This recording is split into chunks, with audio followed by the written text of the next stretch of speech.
small business owners rely on email as a primary mode of business communication. And that's not surprising. Email is quick, easy, and provides a paper trail. But that doesn't mean that your email messages, especially when it comes to business communication, should be relaxed. In fact, poor email communication can cost you customers while hurting your brand and your reputation. Sending professional business email comes down to creating habits that focus on clear, succinct, and appropriate communication. Here are 6 ways to use email productively and professionally in your small business. 1. Use a business email address. When you are a business owner, conducting business on behalf of your company, make sure you are using a business email address. Ideally, that means you have a business address, i.e., your name at yourbusiness.com, that you use for all business communication. If that's not possible, you can create a free email address that includes your business name, i.e., yourbusinessname@gmail.com. Using a personal email address that is clearly unrelated to your business can, at worst, hurt your professionalism, and in many cases you may not be taken seriously. 2. Keep messages short and sweet. There's nothing wrong with explaining things in great detail. It can provide clarity and reduce misunderstandings. But when an email message starts to look like a novel, you can quickly lose the recipient's attention and confuse the issue with irrelevant information.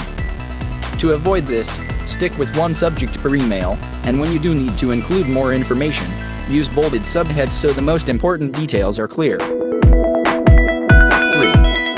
Use descriptive subject lines. Have you ever opened an email message based on the subject, and ended up completely confused and a little annoyed when it was about something entirely different? Since you're already keeping each email you write limited to one subject per the tip above, you should also make sure your subject line reflects the topic and nothing else. This will not only help the recipient, but it will also help make it easier for you to manage your own email inbox. 4. Tone it down. It's easy to let things fly when you're sending an email because you may feel like you're protected by your computer screen, but some conversations can easily be misunderstood in email. In fact, without verbal communication cues to temper the message you are sending, any email can be taken the wrong way. If you are sending a message that may be questionable, reread it before sending, and if you are still not sure, you are probably better off picking up the phone. 5.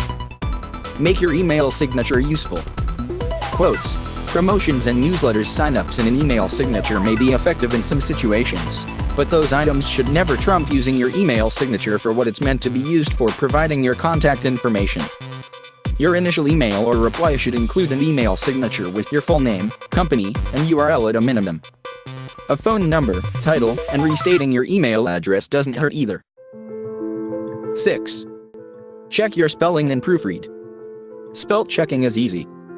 Make it a default setting in your email client to check all messages before you send them. Email is more informal and there is a little more leniency with spelling and grammatical errors, but it looks awful to send a message riddled with errors. The last thing you want is to make a bad impression because you were rushing to send an email and skipped checking your spelling and grammar. Email is an important method of communication in business, even if it's not your first preference. Following these business email best practices will help you keep your email communication professional and productive, and you can be confident that the impression you are making is a good one.